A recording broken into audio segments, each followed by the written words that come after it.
साथियों, आप सब लोग जो इतनी देर से इस हॉल में मौजूद हैं, मैं आप तमाम लोगों का क्रांतिकारी इस्तकबाल करता हूं। आपको जय भीम और लाल सलाम पेश करना चाहता हूं। दोस्तों, जब मैं आ रहा था यहाँ के लिए, अहमदाबाद के लिए, तो मेरे मन में बहुत सारी बातें थी जो मैं आपसे करना चाहता था। और वो इसलिए कि पिछली बार जब मैं ऊना यात्रा में गया था तो वहाँ पे जिग्नेश ने कान में धीरे से आकर के कहा था कि कम बोलना, क्योंकि परमिशन कैंसिल हो गया है। ये परमिशन का चक्कर हमारा पीछा नहीं छोड़ता है। इस बार की भी यात्रा का परमिशन कैंसिल कर दिया गया है। तो एक तो बहुत सारी बातें मन में थी जो आपसे करनी थी। दूसरा, कल की जो दर्दनाक घटना घटी है अमरनाथ यात्रा के दौरान, यात्रियों के ऊपर जो हमले हुए हैं, उसकी वजह से मन इतना व्यथित हुआ कि मन किया कि इस बार जब आप लोगों से बातचीत करूंगा, इन बेकार के फजूल के लोगों के बारे में कोई चर्चा नहीं करूंगा। लेकिन स्थिति यह है कि उस दर्दनाक घटना की आप जितनी भी निंदा करें, जितनी भी भर्त्सना करें, वो कम है। और किस तरीके की परिस्थिति पैदा की गई। मैं गृह मंत्री तो हूं नहीं कि कड़ी निंदा करके चुप हो जाऊं, ना मैं बीजेपी का मंत्री हूं कि कह दूं कि कठोर कार्रवाई की जाएगी, ना मैं मनोज वाजपेयी हूं कि कह दूं कि सबका बदला लिया जाएगा, ना देश में गैंग्स ऑफ वासेपुर चल रहा है कि सबका बदला लेगा रे तेरा फैजल। तो ऐसा तो चल नहीं रहा है ना। वाकई मन दुखी होता है, परेशान होता है कि आखिर इस मुल्क को हुआ क्या है। कभी धर्म के नाम पे, कभी जाति के नाम पे, कभी संस्कृति के नाम पे लोगों को खुलेआम मारा जा रहा है। और स्किल इंडिया प्रोग्राम का अगर लाभ किसी को मिला है तो वो मारने वाले और वीडियो बनाने वाले का, कि अब वो अपना चेहरा वीडियो में नहीं दिखाते हैं। आप पहले के वीडियो देखेंगे तो वो मारते भी थे, वीडियो भी बनाते थे, और सेल्फी भी, डॉटर का असर था उनके ऊपर, प्रधानमंत्री जी का, तो अपना चेहरा भी, थोबड़ा भी दिखा देते थे उसमें। अब बहुत चालाक हो गए हैं, अब मारते भी हैं, वीडियो भी बनाते हैं, अपना चेहरा नहीं दिखाते हैं, और रोज बरोज लोगों को कभी प्रेम के नाम पे, कभी पाश्चात्य संस्कृति के नाम पे, कभी कोई क्या करता है, धर्म बचाने लगता है।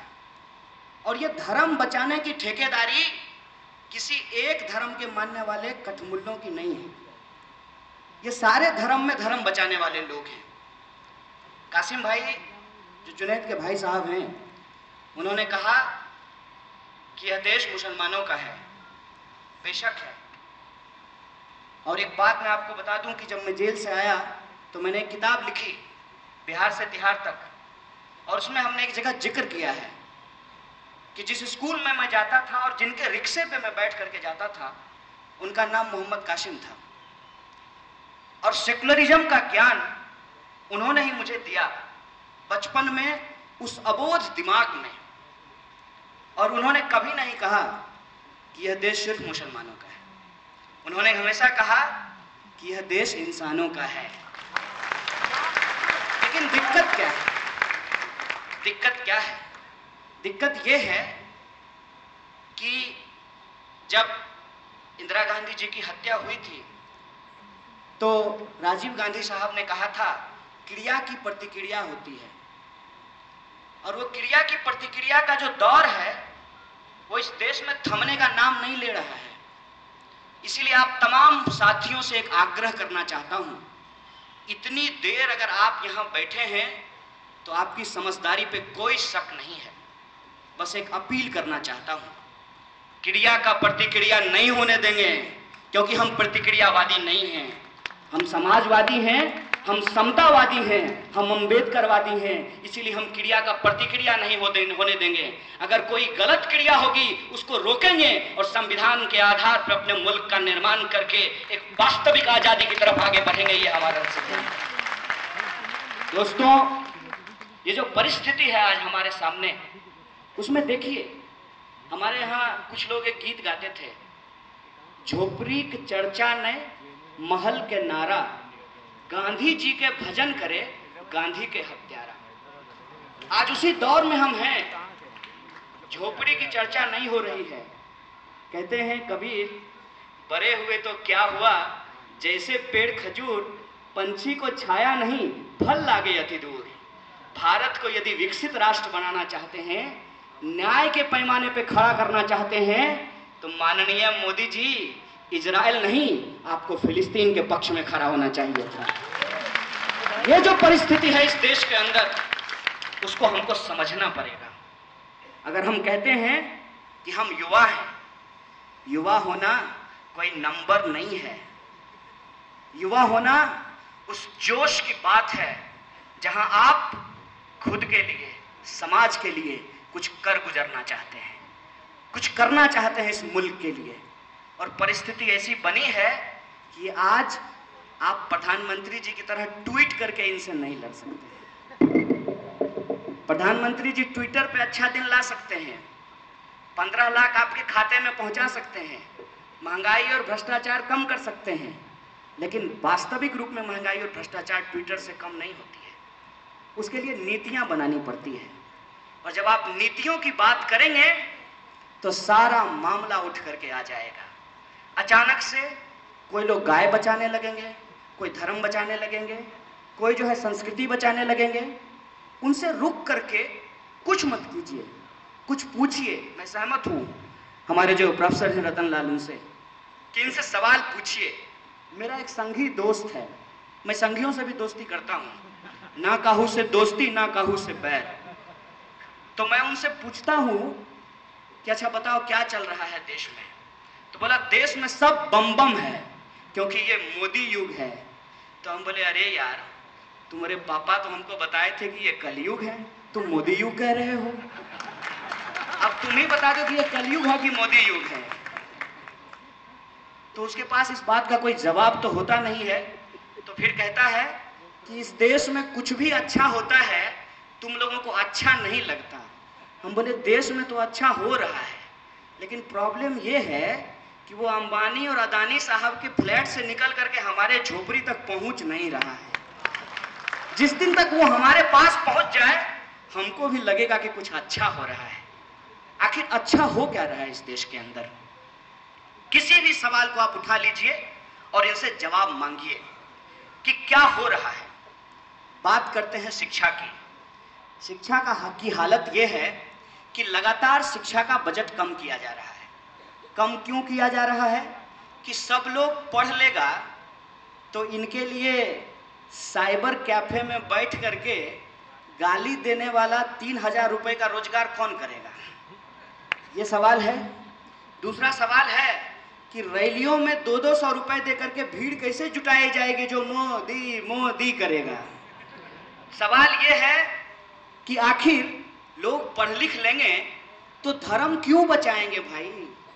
ठीक से अगर हिंदू धर्म को ही पढ़ लो तो उसमें धर्म को बचाने के लिए तुम्हारी जरूरत ही नहीं है, क्योंकि तुमको भगवान ने बनाया है, तुमने भगवान को नहीं बनाया है, इसलिए तुम क्यों भगवान को बचाना चाहते हो? और ये बात बराबर सब पे लागू होती है। इसीलिए मैं खास तौर पे जो हमारे अल्पसंख्यक भाई हैं उनसे एक बात बहुत मजबूती से और पूरी उम्मीद से कहना चाहता हूं, घबराने और डरने की जरूरत नहीं है। पहली बात, इस्लाम खत्म नहीं होगा इनसे, क्योंकि दुनिया का दूसरा सबसे बड़ा धर्म है, भारत के अलावे बहुत सारे मुल्क में है, तो इस्लाम खतरे में नहीं है, एक बात। दूसरी बात कि ये जर्मनी नहीं है, ये भारत है, जिसकी आबादी 125 करोड़ है, और इस आबादी में जिनके ऊपर आज हमला किया जा रहा है, बेशक वो खतरे में हैं, उनको दिक्कत है, लेकिन एक बात याद रखिएगा, ना ये हिटलर है ना ये जर्मनी है। ये हिटलर होने की कोशिश जरूर कर रहे हैं, लेकिन अगर ये हिटलर बन भी जाए तो इस देश के मुसलमान यहूदी नहीं है। ये बात मैं इसलिए कह रहा हूं और पूरी जिम्मेदारी से ये बात मैं कह रहा हूं कि इस देश के मुसलमान एयर कंडीशन में बैठ करके सिर्फ आर्टिकल नहीं लिखते हैं। इसीलिए जब मैंने अपनी किताब लिखी तो हमने जिक्र किया कि मैं जिनके रिक्शे पे बैठ करके जाता था उनका नाम मोहम्मद कासिम था। जिस दिन उनका विश्वास इस मुल्क पर से उठ जाएगा, याद रखिएगा, जो आज जोर जोर से जय लगा रहे हैं फेसबुक और ट्विटर पे, वो सीधे न्यूयॉर्क भाग जाएंगे, वो रोड पे आपको लड़ते हुए नजर नहीं आएंगे। इसीलिए ये हमारी जिम्मेवारी है कि इस विश्वास को बना करके रखा जाए। ये मुल्क किसी के पिताजी का नहीं है, जितना हिंदुओं का है उतना ही मुसलमानों का है, और जितना मुसलमानों का है उतना ही सिखों का है, जितना सिखों का है उतना ही ईसाइयों का है, उतना ही जैनियों, बुद्धिस्टों, पारसियों, उन तमाम लोगों का है जो किसी भी धर्म को नहीं मानते हैं। इसकी इजाजत यह संविधान हमको देता है। इसीलिए धर्म के नाम पे लोगों को बांटने की जो साजिश है उसको सिरे से खारिज कीजिए और कहिए अल्लाह ने हमको बनाया या राम ने हमको बनाया। किसने हमको बनाया ये ऊपर वाला जाने। जब उसने हमको बनाया है तो उसको हमको नहीं बचाना है, हमको खुद को बचाना है और आने वाली पीढ़ी को बचाना है। ये सवाल आज हमारे सामने है और इस सवाल पे अगर बात होगी तब मसला होगा मुद्दे का, तब निंदा, कठोर निंदा, इस पे चर्चा नहीं होगी। तब सवाल होगा मुद्दे का कि आतंकवादी घटना क्यों होता है, समाज के अंदर सांप्रदायिकता का जहर क्यों फैलाया जाता है, जाति के आधार पर लोगों का शोषण 21वीं सदी में भी क्यों हो रहा है। कभी कभी आश्चर्य नहीं लगता है क्या? हम लोग मोबाइल का इस्तेमाल करते हैं, पंखे का इस्तेमाल करते हैं। बताइए ये जो पंखा आपके पीछे चल रहा है वो पंखा कह रहा है कि ये भाई ब्राह्मण लोग सब हट जाओ, हम खाली दलित को हवा देंगे। जिस मोबाइल का आप इस्तेमाल करते हैं वो भी ऐसा नहीं करता है।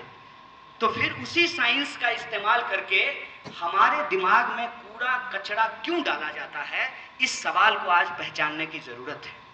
और वो इसलिए डाला जाता है कि जिग्नेश भाई ने कहा कि गुजरात में जमीन कागज पे बांटी गई है। मेरे दोस्त, गुजरात ही नहीं, बहुत सारे राज्यों में जमीन कागज पे ही बांटी गई है।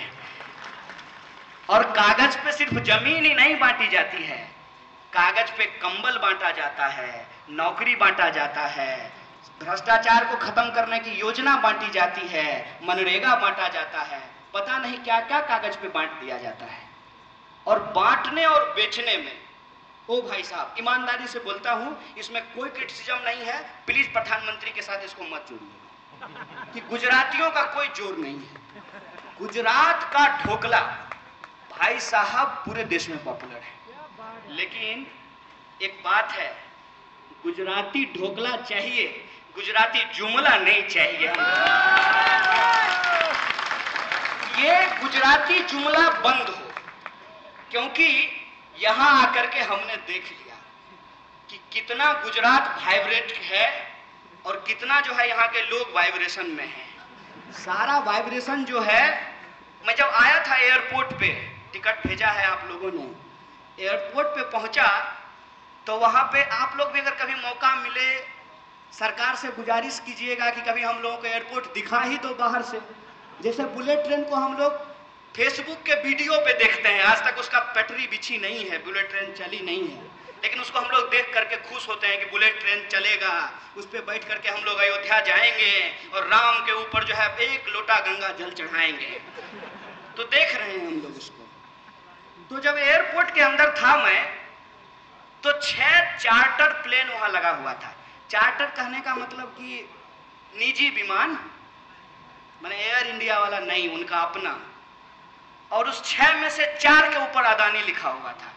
हम बोले देखिए कितना वाइब्रेंट गुजरात है, सारा वाइब्रेशन जो है एक आदमी के पास पहुंच गया है। ये रियलिटी हमको नजर आई।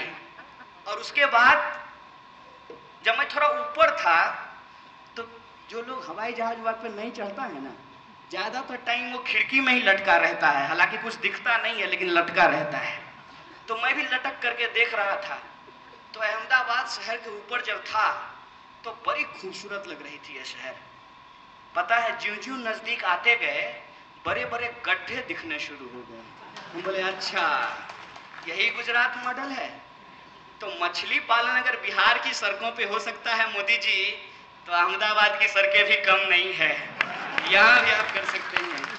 तो ये गुजरात मॉडल की रियलिटी हम लोग आकर के देख लिए। तो फिर हम लोगों को लगा कि ये जो आप लोगों का बढ़िया जो एक प्रचारक है, कभी कभी हम लोग प्राइम मिनिस्टर को प्रचार मंत्री भी बोलते हैं, पीएम। तो ये जो प्रचार मंत्री है, इस आदमी की क्वालिटी माननी पड़ेगी आपको। डीमोनेटाइजेशन कर लिया और कहा भाइयों बहनों देश के लिए 50 दिन कष्ट सहेंगे कि नहीं सहेंगे। जनता आगे में उनकी खड़ती हुई रहती ही है, जिसको 500-500 रुपए दे करके वो बुलाते हैं, वो जोर से कहा सहेंगे सहेंगे।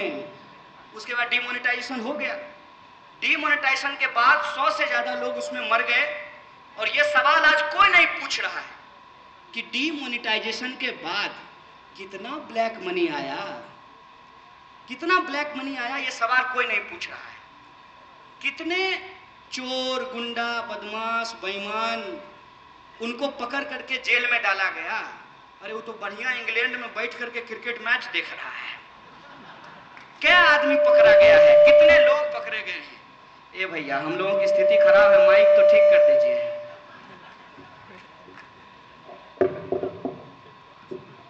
तो इस सवाल को कोई पूछने के लिए तैयार नहीं है कि डीमोनेटाइजेशन के बाद इस देश को जो आर्थिक नुकसान हुआ, 100 से ज्यादा लोग मारे गए, कितना ब्लैक मनी वापस आया, इसको कोई मानने के लिए तैयार नहीं। और जब पूछा गया रिजर्व बैंक से, तो रिजर्व बैंक बोली कि कितना 1000 और 500 का नोट छापे थे, इसका हिसाब हमारे पास नहीं है। असली ऐसा होता है क्या? माने ऐसा होता है कि माँ अगर रोटी बनाई है किचन में तो उसको पता नहीं हो कि कितना रोटी बना है, उसको पता होता है भाई कि कितना रोटी बना है। रिजर्व बैंक को पता है कि कितना छापा है, दिक्कत ये था कि जितना छापा उससे ज्यादा खाते में जमा हो गया। तो मैंने ब्लैक मनी ऐसे वापस आया है। ब्लैक मनी चलिए वापस आ गया, मान लेते हैं। प्रधानमंत्री जी जो कहते हैं हम लोग सब मान लेते हैं। वो बोले कि सर्जिकल स्ट्राइक हुआ, आतंकवाद रुक गया, हम लोग मान लिए। और कल जो अमरनाथ में हुआ वो आतंकवादी घटना नहीं थी, मोदी जी की शांति सेना थी। माने ये सवाल कौन बोला था? ये बोले थे ना कि डीमोनेटाइजेशन करने के बाद पत्थरबाजी रुक जाएगी, नक्सलवादी घटना रुक जाएगी, देश में शांति छा जाएगा, ब्लैक मनी वापस आएगा और आपके खाते में 15 लाख रुपया पहुंचा दिया जाएगा। पहुंचा? मोदी जी की तरफ पूछते हैं 15 लाख आपके खाते में आया? मोदी जी ऐसे ही पूछते हैं ना। अगली बार आप लोग कीजिएगा ऐसे ही। मोदी जी के जब लोग आए ना चुनाव प्रचार में, तो आप बगल में खड़ा होकर बोलिएगा रुक जाइए, आप बाद में भाषण दीजिएगा और पूछिएगा अच्छा दिन आया, आ गया अच्छा दिन, महंगाई कम हो गई, 15 लाख रुपए आपके खाते में पहुंच गया, 2 करोड़ रोजगार मिल गया, नौकरी मिल गई, भ्रष्टाचार कम हो गया, यही सवाल पूछिएगा। अभी गुजरात का चुनाव है तो अचानक से एजेंडा शिफ्ट कर दिए हैं।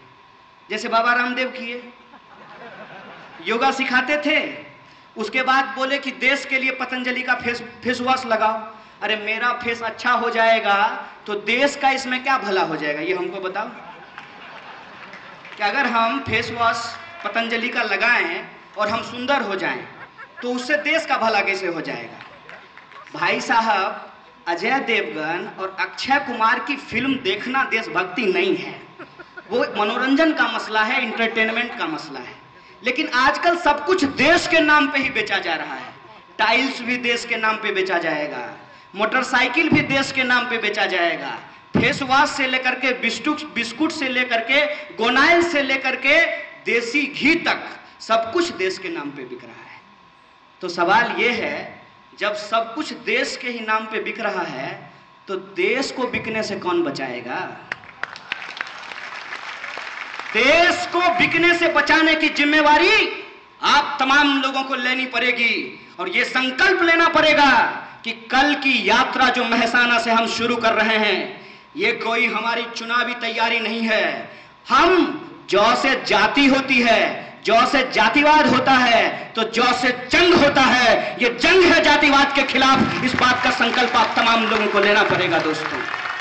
इसीलिए जब हमारे प्रोफेसर साहब ने कहा कि बागडोर आप लोगों को संभालनी पड़ेगी, तब हमने कहा बागडोर हमने संभाला है, लेकिन ये बागडोर संसद की नहीं, सड़क की है। सड़क से लेकर के संसद तक इस बागडोर को संभालेंगे, इसमें कोई दो राय नहीं है। लेकिन आज सवाल यह है कि सड़कों पे खड़ा होकर के सड़कों पर मारे जाने वाले लोगों के पक्ष में कौन खड़ा होता है उसको तय करने की। और हमने तय किया है कि हम सड़कों पे खड़े होंगे और भीड़ के द्वारा अगर किसी की हत्या की जा रही है, ये हत्या हम नहीं होने देंगे। यह सवाल आज हमारे सामने है दोस्तों। इसीलिए कल की जो यात्रा है वो महज यात्रा नहीं है, पूरे देश को एक संदेशा है।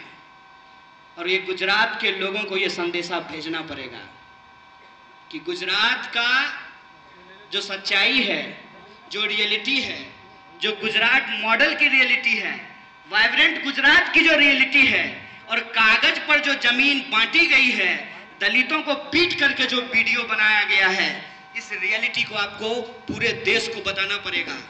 और एक बात मैं आपको कह देता हूं, मुझे परंपरा ज्यादा नहीं मालूम है, लेकिन कोई हिंदू मरने के लिए बनारस जाता है? कोई हिंदू मरने के लिए बनारस जाता है? मोदी जी तो हिंदू हृदय सम्राट हैं, बड़ौदा से बनारस गए हैं, जरूर कुछ ना कुछ अच्छा होने वाला है।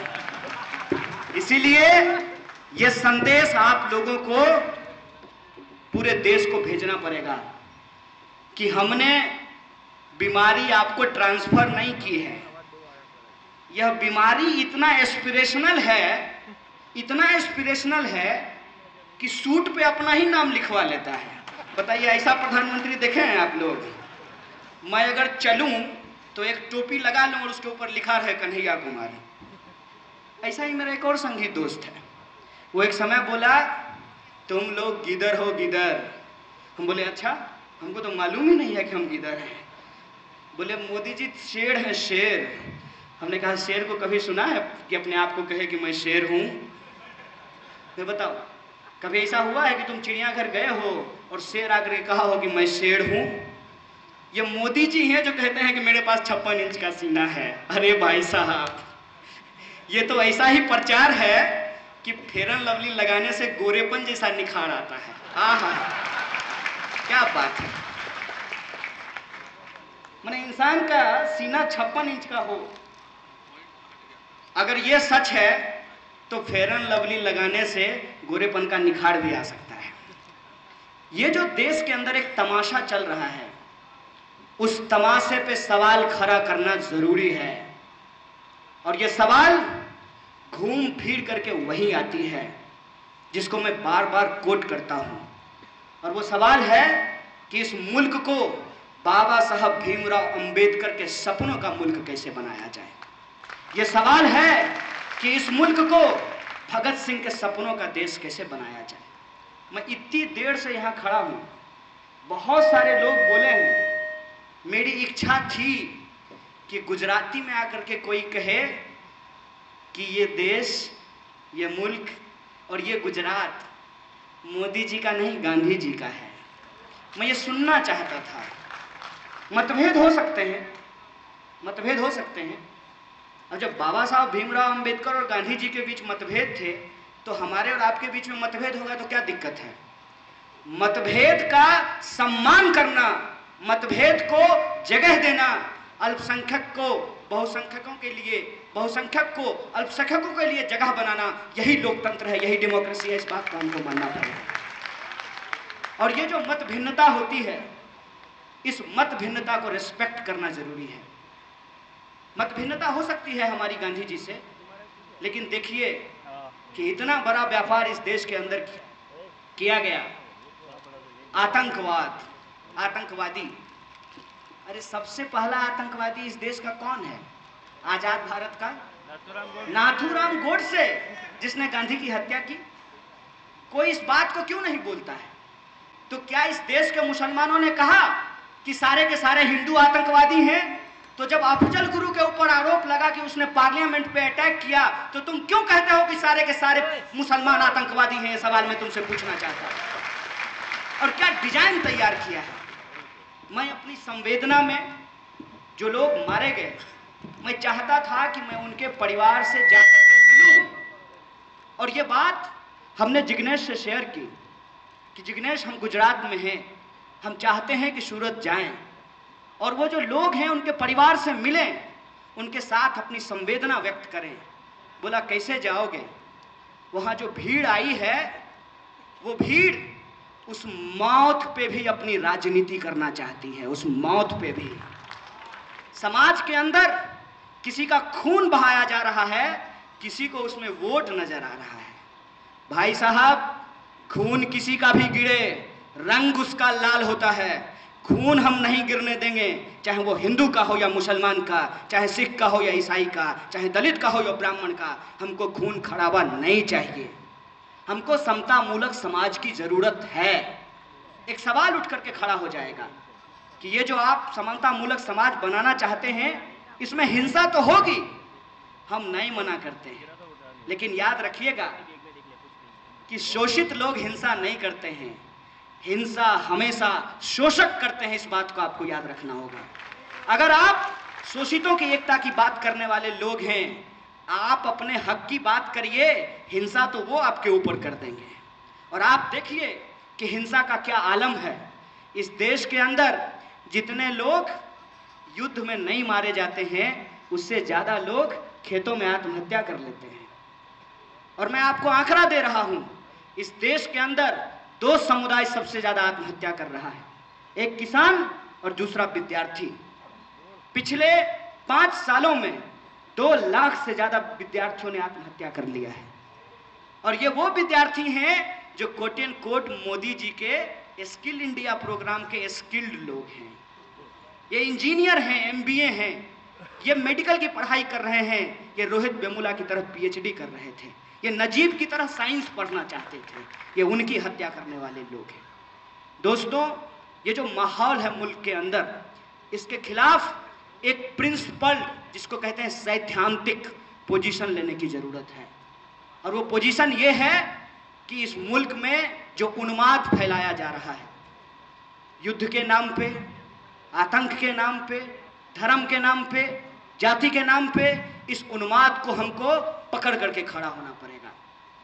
पता नहीं राम जी का अश्वमेध यज्ञ सफल हुआ था कि नहीं हुआ था, उनका घोड़ा कोई पकड़ा था कि नहीं पकड़ा था, लेकिन मोदी जी आपके हिंसा के यज्ञ को सफल नहीं होने देंगे और आपके उस घोड़े को पकड़ेंगे, उसके रथ को रोकेंगे। और वो रथ एक बार बिहार में रुका है, इस बार भी रुका है, और उसको इस बार गुजरात में भी रोक करके दिखाएंगे। ये सिद्धांत हम लोग लेकर के चल रहे हैं। इसीलिए यह जो यात्रा शुरू हो रही है, यह यात्रा महज कुछ लोगों को जमीन दिलाने की बात नहीं है।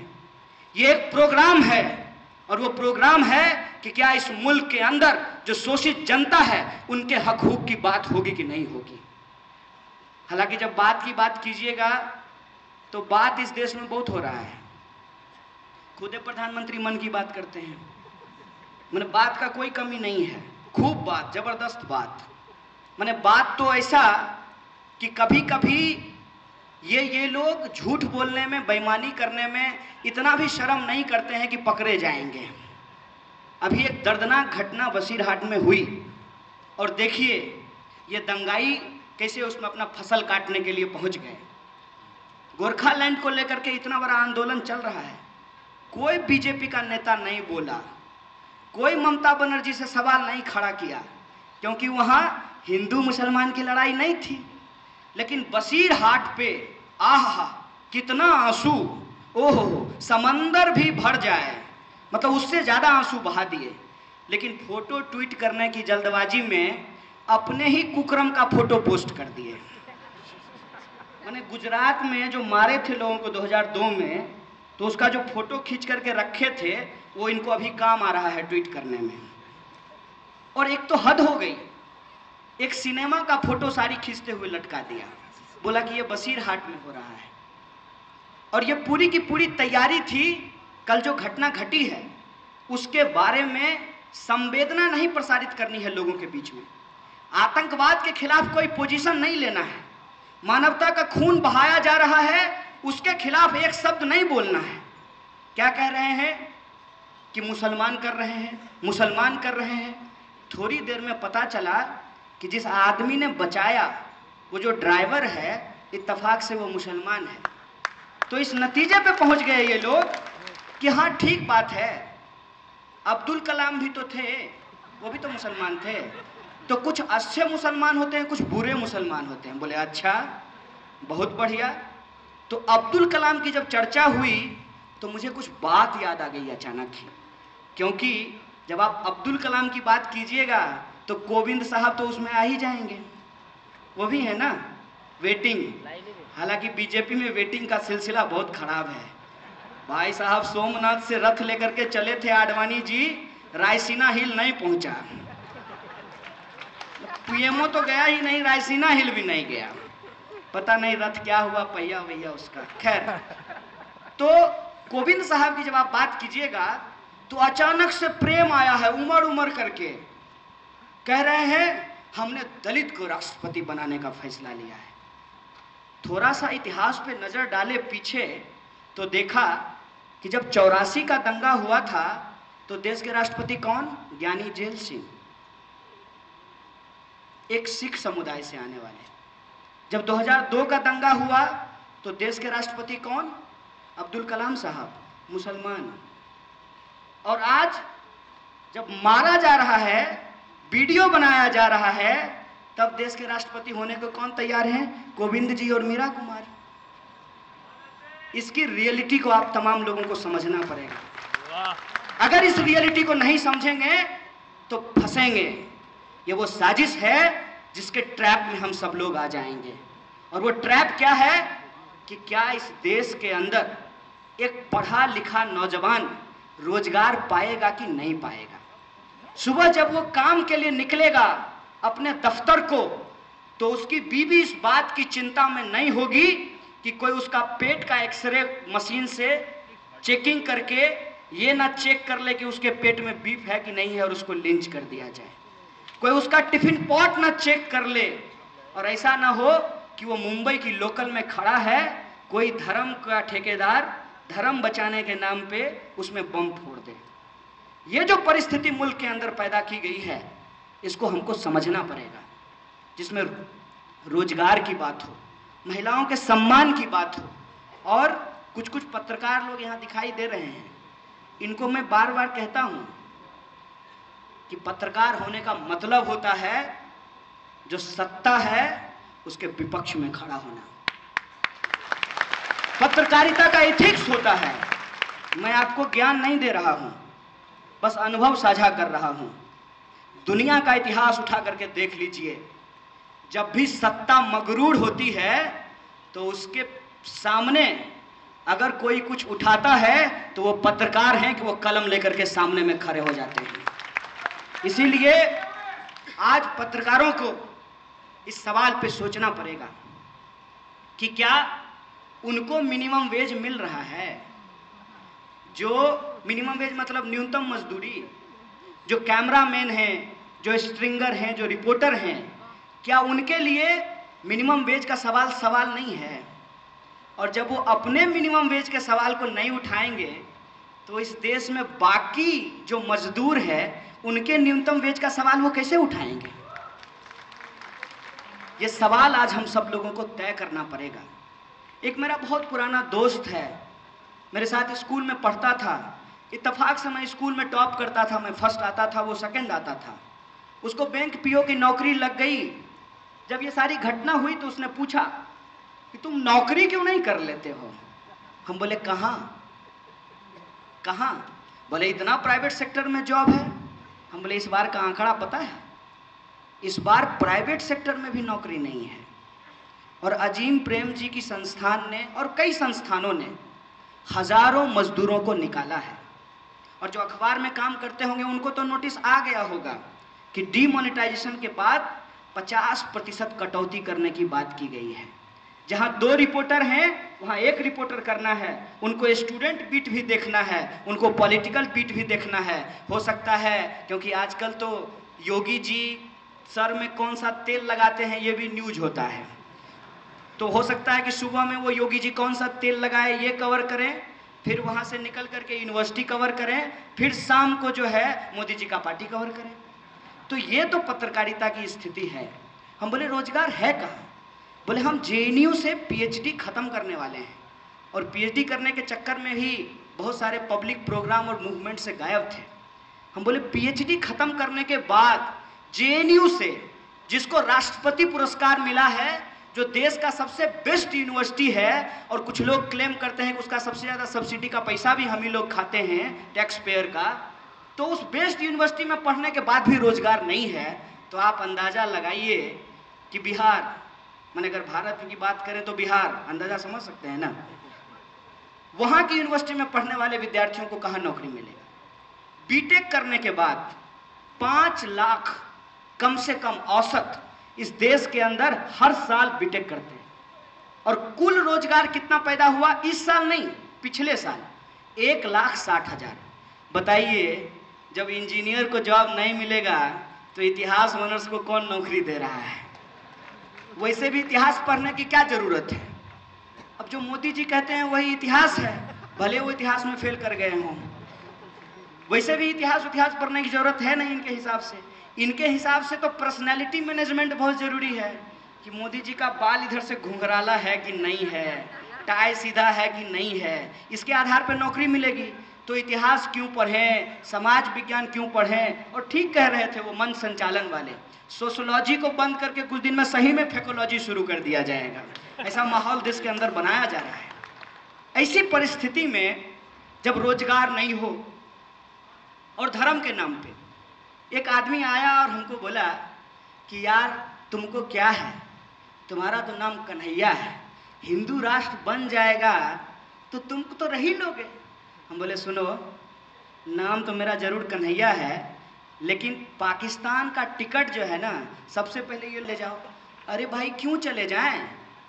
ट्रंप का बर्थडे मनाते हो तुम, ट्रंप से तो तुम मिल नहीं सकते हो, उसके कैलेंडर को केक खिलाता हुआ फोटो लगाता है। ट्रंप का बर्थडे मनाओ तुम, बिरयानी खाओ तुम, सेल्फी खिंचाओ तुम, अब पाकिस्तान हम चले जाएं? बहुत बढ़िया बात है भाई, हैं? हम तो भाई इसी देश में पैदा हुए, यहीं पढ़े लिखे पले बढ़े। तुम तो आईआईटी में पढ़ करके, अब माफ़ करना भाई साहब, तुम्हारा आईआईटी भी जो है ना वो सब्सिडी और टैक्स के पैसे से ही चलता है, माफ़ करना। पढ़ने के बाद चले गए अमेरिका, और वहाँ जाकर के तुम्हारा देशभक्ति उबाल मार रहा है, हैं? तो देशभक्ति अगर इतना उबाल मार रहा है तो आओ हमारे साथ, चलते हैं गुजरात के किसी सुदूर देहात में, पढ़ाते हैं बच्चों को इंजीनियरिंग, तब पता चलेगा कि देशभक्ति किसके अंदर है। ये राजू श्रीवास्तव की तरह देश में कॉमेडी करना बंद करो, ठीक है? और बेसिक सवाल पे बात करो कि इस देश की जनता ने अगर मैंडेट दिया तो किन सवालों पे मैंडेट दिया। वो क्या मैंडेट था? वो मैंडेट था कि महंगाई कम की जाएगी, वो मैंडेट था कि 2 करोड़ रोजगार पैदा किया जाएगा, वो मैंडेट था कि भ्रष्टाचार कम होगा, वो मैंडेट था कि इस मुल्क के अंदर जो बेरोजगार नौजवान हैं, जो किसान हैं, उनको उनके फसल का दाम दिया जाएगा, महिलाओं पे अत्याचार रुकेगा। सच्चाई क्या है? इनके एमपी आजकल उनका भी बड़ा दर्द बसीरहाट के लिए सीना फड़फड़ा रहा है। चाइल्ड ट्रैफिकिंग में पकड़े गए, हिंदी में बोले तो बच्चा चोर हैं ये लोग, बच्चा चोर, बच्चा चुरा करके बेचते हैं, ये है इनका धंधा।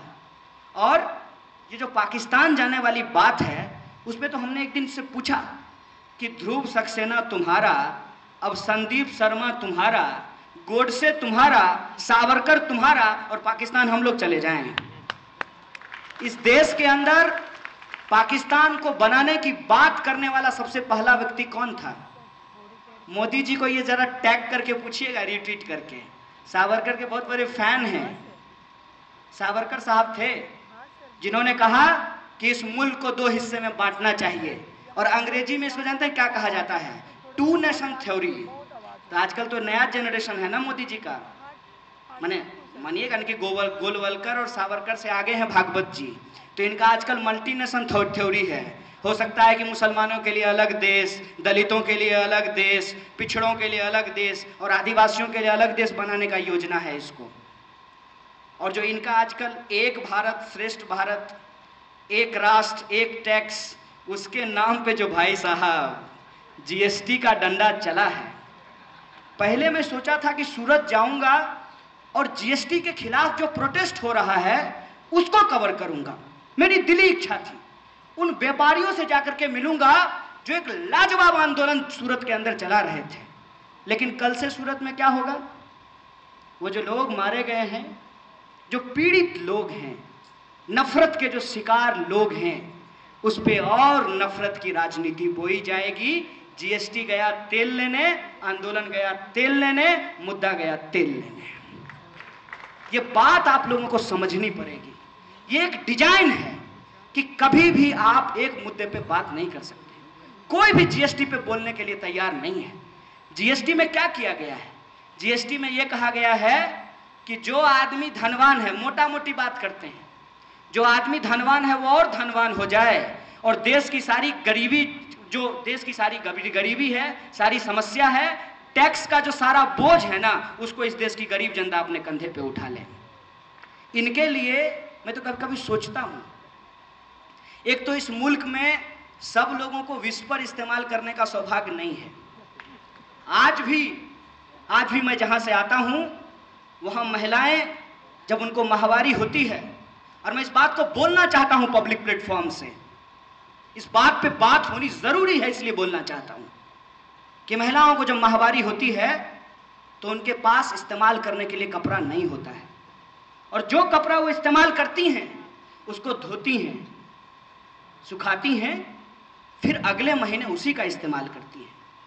सबको विस्पर नहीं मिलता है, और ये बार बार जहां जाते हैं फोटो खिंचाने के लिए, इनको शर्म नहीं आती है।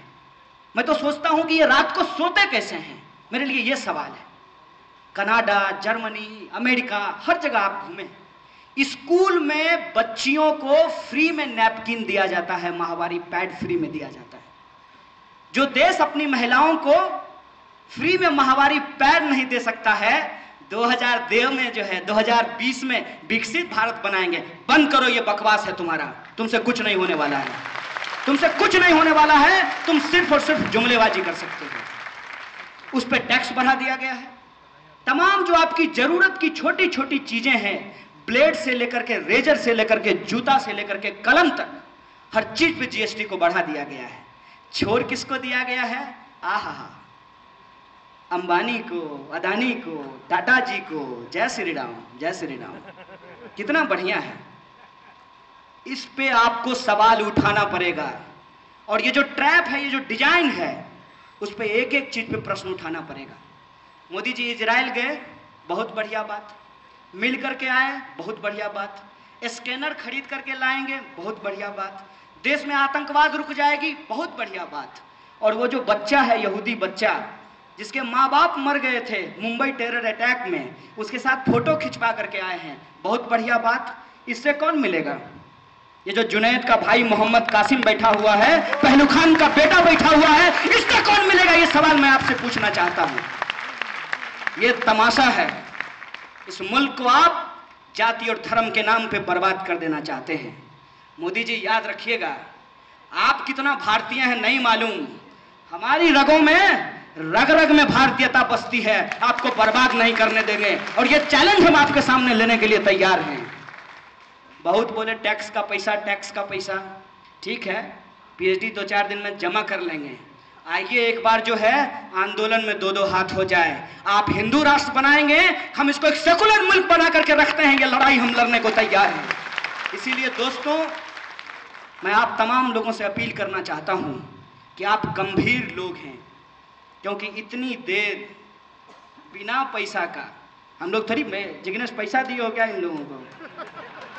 इतने देर बैठे हुए हैं ना, आप अपना पैसा खर्च करके, अपना समय खर्च करके, हम जैसे नौसिखियों का, मुझे बहुत ज्ञान नहीं है हम लोगों के पास, गलती करते हैं, सीखते हैं। हम नौसिखियों को अगर आप सुन रहे हैं, मतलब आप इस देश की, इस मुल्क की चिंता कर रहे हैं, आप इस देश को, इस मुल्क को बचाने वाले लोग हैं। इसीलिए आपको प्रतिक्रिया में जाने की जरूरत नहीं है। उवैसी साहब हैं, उनको प्रतिक्रिया देने दीजिए, वो प्रतिक्रिया दें। इधर से तोगरिया, उधर से उवैसी साहब, और इन दोनों को बुला करके कहिए कि सुनिए ना, हमारा धर्म आपके भरोसे नहीं है और हमारे अल्लाह जो है ना वो आपसे बहुत ज़्यादा ताकतवर हैं, ठीक है। अगर हम अल्लाह के सच्चे बंदे हैं तो हम हमेशा इंसानियत के पक्ष में खड़े होंगे, मानवता की खून बहाने वालों के साथ नहीं खड़े होंगे। और तोगरिया को भी कहिएगा कि सुनो ना, हिंदू राष्ट्र बनाओगे, अपनी बेटियों को तो प्रेम करने से रोक नहीं पाए, और उत्तर प्रदेश में नहीं, अच्छी बात है, हम चाहते हैं कि ऐसा हो। जिग्नेश तो बोला भी, हम लोग इसके समर्थक हैं। जितना अंतर जातीय, अंतर धार्मिक विवाह होगा, यह मुल्क उतना मजबूत होगा, उतना ऑर्गेनिक होगा। यह बात मैं आपको कह देना चाहता हूं। इस बात को हम लोगों को प्रमोट करना चाहिए। और हैं हमारे बहुत सारे दोस्त, जब इस तरह की जहरीली बात होती है सांप्रदायिकता की, तो मेरा एक दोस्त है, उसने जो है इंटर रिलीजियस मैरिज किया है, छोटा सा बच्चा है उसका, जेएनयू में रहता है।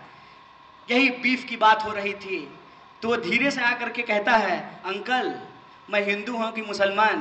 बोले बेटा तुम इंसान हो, तुम इंसान ही बने रहो, हिंदू मुसलमान लोगों को होने दो।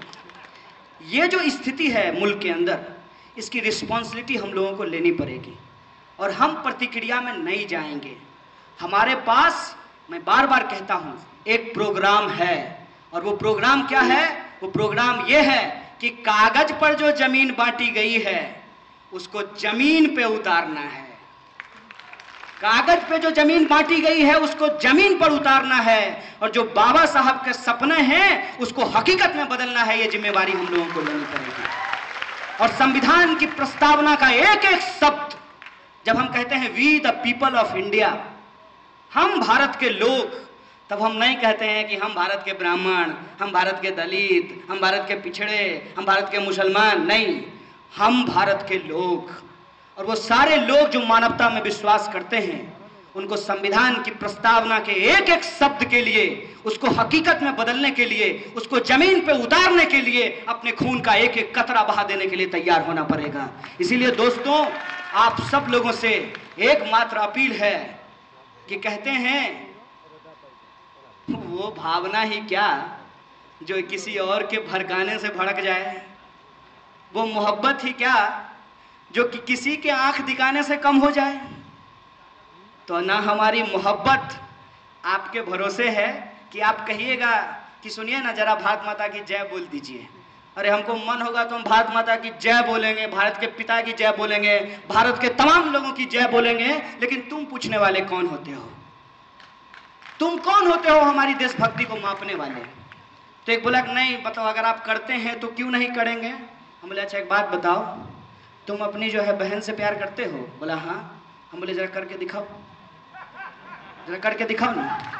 हम प्यार करते हैं अपने माँ से, हम प्यार करते हैं अपनी मिट्टी से, तुमको क्यों करके दिखाएं बे? ये हमारा प्रेम है, ये हम जानते हैं, हम तुमको बताने के लिए तैयार नहीं है। और ये जो बात है, इस बात से एक बात निकलती है कि ये जो हमारा लक्ष्य है कि सबको जमीन मिले, उसको अगर नारे में तब्दील करें तो हम ये कह सकते हैं, सबको शिक्षा, सबको काम, मजदूरों को मजूरी, किसानों को फसलों का दाम, और हम वो तमाम लोग, हमारा रंग रूप भाषा कुछ भी हो, हम सबका आत्मसम्मान, इसके लिए हम लोगों को एकजुट होना पड़ेगा, सड़क पे उतरना पड़ेगा। और कहते हैं कि उनकी लाठी एक है, हमारी पीठ अलग अलग है। उनकी लाठी एक रहने देते हैं, अपनी पीठ को एक कर लेते हैं, फिर देखते हैं कि पीठ टूटता है कि लाठी टूटती है। आप अपनी पीठ को एक कर लीजिए, लाठी टूटेगी। और एक साथी ने कहा कि ये नौजवान जो हैं मुट्ठी भींचे हुए नजर आते हैं, पता नहीं कहां पड़ेगा। साहब बेफिक्र रहिए, ये न्याय की मुट्ठी है, अन्याय पे पड़ेगा। इन्हीं शब्दों के साथ मैं अपनी बात को खत्म करना चाहता हूं। शुक्रिया। इनकलाब जिंदाबाद।